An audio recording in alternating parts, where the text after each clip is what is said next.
سابق وزیر اعظم اور مسلم لیگ نون کے قائد نواز شریف نے کہا کہ ایٹمی دھماکوں سے روکنے کے لیے ہم پر دباؤ ڈالا گیا۔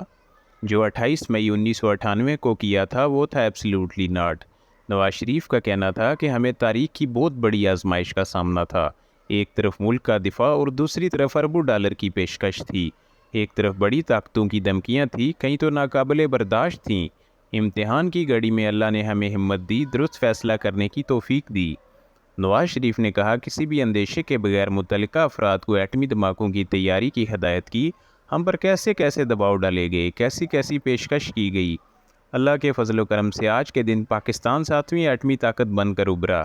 یہ ہے ایبسلیوٹلی ناٹ۔ نواز شریف نے کہا ہم کسی کے خلاف جارحانہ عزائم نہیں رکھتے، کسی کو میلی آنکھ سے دیکھنے کی اجازت نہیں دے سکتے۔ خواہش تھی 7ویں معاشی طاقت بھی بنے، افسوس سے کہنا پڑتا ہے کچھ لوگوں نے میری ٹانگیں کھینچنی شروع کر دی۔ نہ جانے ان لوگوں کو ملک سے کیا ویر تھا، ہنستے بستے ملک کو خراب کر دینا چاہتے ہیں۔